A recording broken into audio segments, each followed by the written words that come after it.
Oh, sorry mate, I was late. The bus took its time. How are you? Pretty good. This is Evan, Edinger, right? Edinger. Edinger. Well, we're off to a great start. And this video is sponsored by Mondly, who are offering 96% off lifetime access at mondly.app/lostinthepond. So, Evan, I think, is sort of the reverse of me. I'm the inverse lost in the pond. I'm the found in the pond. Because you were born in the United States, but moved to London. Yes. And I left London and moved to the United States. How long have you lived in Britain? I've lived now for 12 years. 12 years and 2 months. Now, as somebody myself who did grow up in Britain but moved to the US, I actually never went back to Britain for about 11 years. And when I did, I found that there were a lot of kind of either culture shocks or things that I perceived to have changed. Now that you're here in the US visiting, and whenever you do get the chance to visit the US, I want to get your insight into what it's like as an American visiting America. So you've been on the road. You started out, in New Jersey? Yes. Which is where you're from? Yeah. Firstly, when you come here and you get behind the wheel of a car for the first time in months, years or whatever. Yeah, actually. Is there a kind of process that you have to go through in order to get used to it? Weirdly enough, because I grew up in America, driving is like a way of life. Yeah. So I've been driving since the age of 16, 17. And even though I moved at the age of 22, those formative years from 16 to 22, I just know as soon as I get behind a wheel. However, that being said, as I was driving my partner around and talking about how,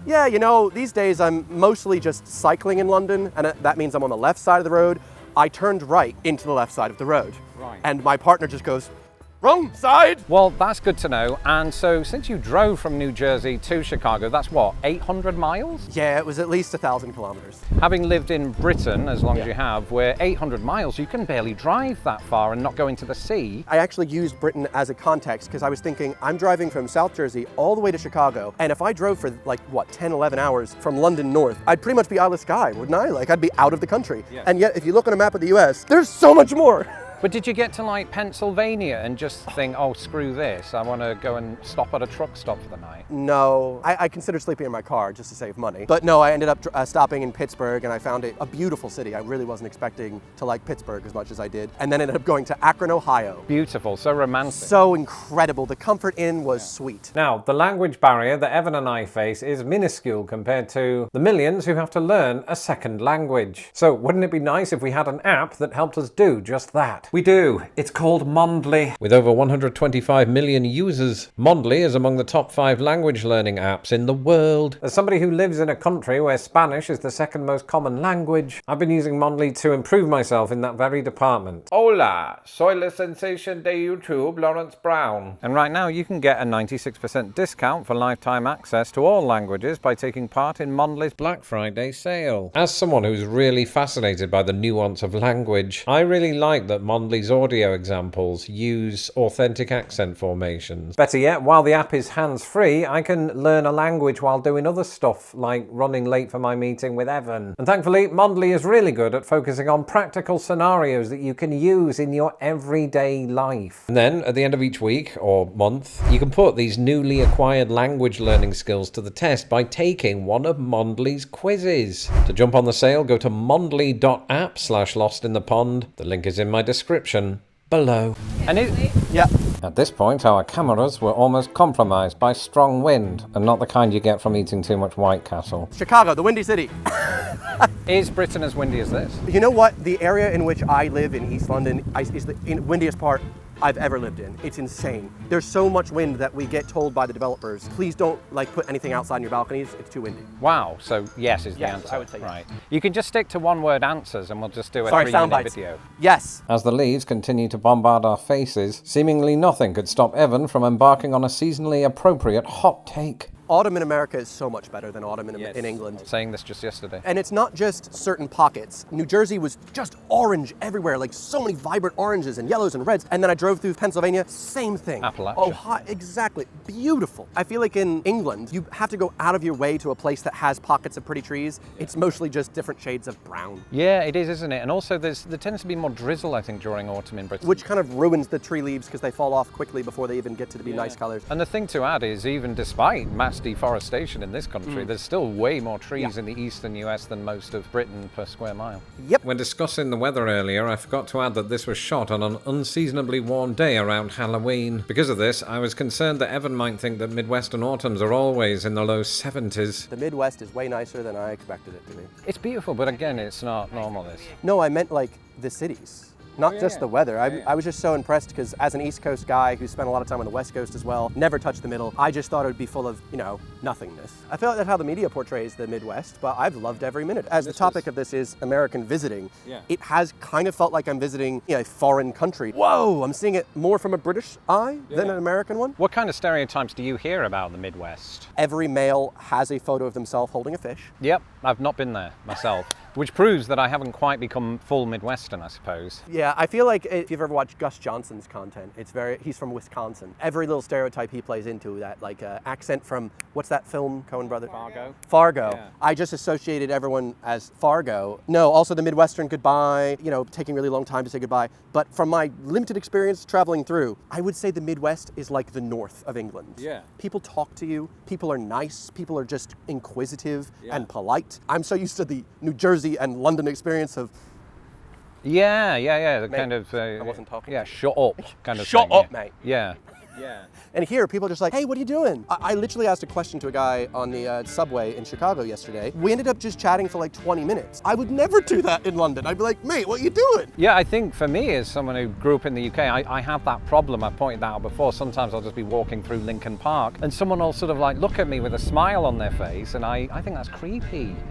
But they're intending it, in a nice way. Yeah, obviously, It's such a stereotype for Americans to just be more talkative and friendly. And as someone who does Reddit content on that all the time, I always go, are they really? But maybe it's because my experience has been so East Coast and California centric that I've been like, that's not true. But the people in the middle America, I do feel like, are genuinely that nice. I have some good news for you. We don't have any Starbucks coffee in this bag. You were talking a minute ago about how the Midwest is sort of similar to the north of England in some ways in that mentality. I kind of agree with that, and I think one thing that encapsulates that is our love of food. Specifically, I'm thinking pies for some reason right now. It's probably because I'm hungry. While we're on the subject of food, when I went back to Britain, I didn't know it yet until I got there, but there were certain foods that I had to have because you can't get them in the US. What's the one thing I would ask that is the reverse of that for you, that you cannot get in Britain but you have to have in the US? It's weird because a lot of the stuff that I can't get in the UK that I miss, I do get when I arrive here. And it's one of those things that's not Moorish. You just want it once to fill a hole. for sure. And then afterwards you're like, I'm done. So when I visited the States 2 months ago, I took my girlfriend around to have like all the pizzas, all the ice creams, all the fried foods. And then when I've come this time, I've been walking around like, yeah, guys got any fruit? No? This restaurant has no fruit? So to answer your question more specifically, I mean, I guess personally it is soft serve ice cream. I know I just recently have talked about this, but I love American soft serve ice cream. It's so creamy, it's so delicious, so unique. And the UK just doesn't have as good of soft serve ice cream. That's good to know. So you like sweet stuff? I do, I have a sweet tooth. Brilliant. So we have here a bag because the United States, it likes to experiment with just weirdly branded things.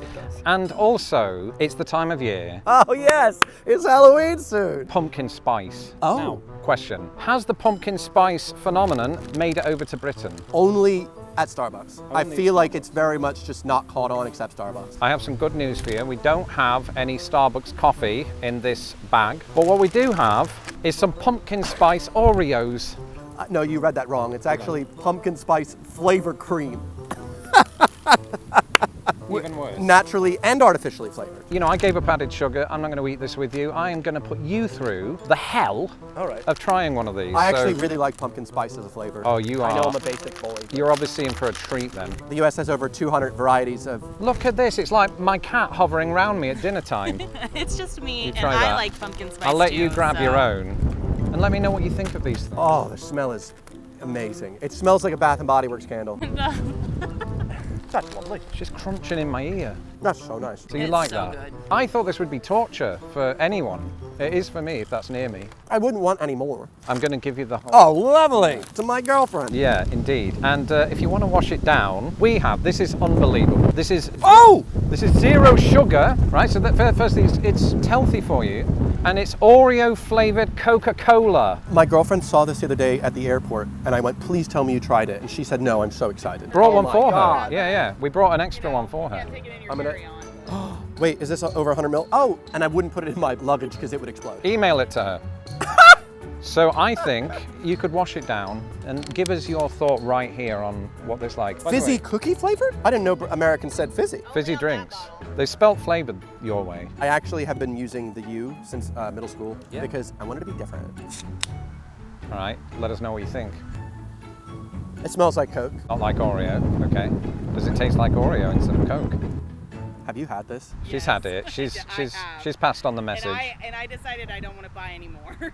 Is it real? That doesn't taste a thing like Oreo. It I doesn't taste thought like it did. anything. It just tastes like bad Coke. As you may have gathered, this is not a sponsored portion of the video. Now, here's a question. I'd heard that Oreos themselves had made their way to Britain. Can you find them there? Of course. Yeah. We've got like double stuff. We've got Oreo. Would you find that I don't think so. There's too many different things involved for this to exist in Britain. British people get a bit put off by anything like this. Yeah, well, feel free to finish the rest of it off while I awkwardly If you must. watch. Oh, I'm not. That's not nice. You don't want that? We'll leave it on the bench then. You're going to litter in my Oh, city? No. I go out of my way to make sure I find a bin. Okay, good. Or a trash can. We might as well throw in some Halloween candy. These are a new thing right now in the US. They're ghost-flavored Kit Kats. I don't know what that entails. I've never eaten a ghost. Maybe it'll go right through you. Let's try it again. This is not a sponsor for Kit Kat. I don't need to make that clear. I think they're made by Hershey, aren't they? Oh, I don't know. Yeah, that's a good question. Yes. Yes, so that's a fun fact. Additionally, in the US, Kit Kats are made by Hershey. Everywhere else outside of the US, it's made by Nestle.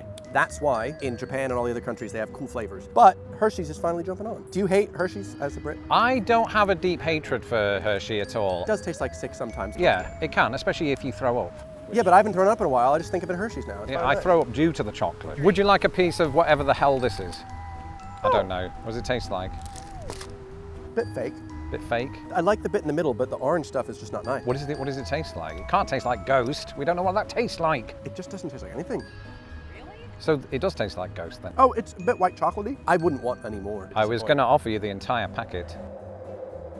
So you got into Chicago last night. What are your first impressions? Chicago felt like a city that I've never seen before, but I inherently knew. Chicago kind of felt like what I as a kid imagined a city would be. You know, there's big skyscrapers all around, there's nice businesses on the ground floor, there's rail going through the city. I was a bit surprised that so many rail beams looked like they were so rusted they were gonna fall. Yeah. You know, that was a bit scary. Yeah. But I was just so impressed with the city. Unlike New York, there was no garbage anywhere. Yeah. It was all hidden away. So much green. I feel like New York, you gotta go to like Prospect Park, you gotta go to Central Park, that's it. This is here, there's another park down the way, there's so much green here. New York is like massive gray buildings and asphalt and then pockets of nature. Whereas Chicago has more nature just all over the place. And one of the best skylines I've ever seen. It's a gorgeous skyline and Gorgeous. from multiple angles, isn't it? I do want to go back to what you said there about the trash because it was a big eye-opener to me when I went to Philadelphia, actually. I think it was Philadelphia where City of brotherly trash. they got the trash on the sort of pavements outside of the front of houses, whereas we put them in the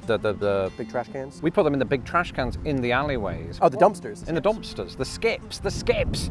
What is that all about? I feel like New Yorkers specifically, they don't defend the trash in a way. They're kind of like, yeah, it's just how it is, man. If you can't deal with it, you're not meant for New York. You gotta deal with the rats, you gotta deal with the trash. If you can't handle it, get out of New York. Why not clean it up? Yeah. So here's a really oddly sentimental question. Coming back here, does America feel like home to you? No, like I do feel like when I visit America these days, it's more as visiting as a tourist in a way. Even when I visit my home, it's not necessarily visiting my home as much as visiting it with a different perspective. Like once you move and leave for so long, you're no longer really a perfect fit in there. Why is that? Have you changed, or is it changed? Or is it both? Well, it's definitely both. There's so many bits that have stayed completely the same. Bits that I'm like, there's no way this woman that sells mini donuts at the Cowtown Rodeo Flea Market is still gonna be there after 30 years when I was a kid. Yeah, she's still there selling donuts. But on the other end, there's a lot more warehouses being built in my area that I'm a bit surprised with. Also, there's a lot of racism still. You know, obviously it's not like that's gonna be cured when I left. Like, Evan's gone, let's stop being racist. I don't know. But yeah, no, it just feels more like the culture isn't my own. So when I'm choosing things at my local Wawa, I'm doing it as like ooh, pumpkin spice coffee at Wawa, as opposed to like, this is just how it is. I went to a drive-through in Ohio and I thought, standard experience, I'm just getting a Starbucks pumpkin spice. And as I'm going to pay for it, the woman then leans out to have the machine to tap, just looked me dead in the eyes and goes, "It says you can add a tip, but you don't have to." I'm in a drive-through for a pumpkin spice. I didn't know that the tipping culture had extended to drive-throughs, and I understand it's a problem because the service wage is so low here. So I understand the problem, but I hate that it's shoveled off onto me to feel guilty the rest of the day for looking a sad person in the eyes and going, "Not today. I'm from Britain now." Conversely, though, I mean, when you're in a restaurant, do you forget to tip when you come here? No, I worked as a waiter for 5 years at a Pizza Hut, and listen, I don't care where your accent's from, where you say you're from. If you don't tip me, I'm going to be sad because I'm not going to be able to pay for my school books. I personally think that they should be paying their waiters more, but also I'm not the one that's going to tell them, "I'm sorry, you just spent all this time being really nice to me and I'm going to stiff you." Does that mean that would you tip in Britain? I mean, No, obviously they I get do paid not a living like wage. that. It's actually growing in Britain a lot. There's a couple establishments now that they will put it on the bill, knowing there's no Brit that's going to be like, "Excuse me, can you remove this gratuity?" Right. They're all uncomfortable. British people sit for an hour rather than just ask for the bill. And so I've done it once because I went to a place in Liverpool that had the audacity of adding an extra pound for a charity thing. And I went, "Can you remove that?" And she went, "It's for people with like multiple sclerosis." And I went, "Well, it's also for a tax write-off for your company. I can donate on my own free will, but you shouldn't just add it without my consent." "Okay, if you don't want to donate to charity." I was like, "Why is this?" So yes, it is becoming a thing in Britain. I do not like it, but I also think that as Brits, we should reject this American tradition. What's a British tradition that you think Americans could either stand to reject or adopt? Waiting in a queue. Yeah. Stop cutting the queue! So after Chicago, what's next? I'm actually leaving the US. I'm going through Detroit to try some pizza, and then I'm going to Toronto, and then heading back to Jersey to shoot some videos about baseball. You're doing Detroit-style pizza? Interesting. That just happens to be my absolute favorite pizza, he says, while in Chicago. So feel free to send me your thoughts on that afterward. I'm sure you'll be putting it in a video. Absolutely. Now, Evan didn't come all this way just to do a video on my channel. I am going to join you on yours. What's that going to be about? Now I'm going to be putting the shoe on the other foot here, finding out which of us is more American or British now after living over 10 years here. How much have our accents changed, words that we now prefer, words that we still avoid. So I'm really interested to pick your brain on that. Fantastic. Fantastic. Fan-bloody-tastic. I am too. Say something at the end. You can click here to watch that video, click here to subscribe to Lawrence's channel, or click here to like the video and have a nice day. Evan, thank you for doing my video for me. See ya.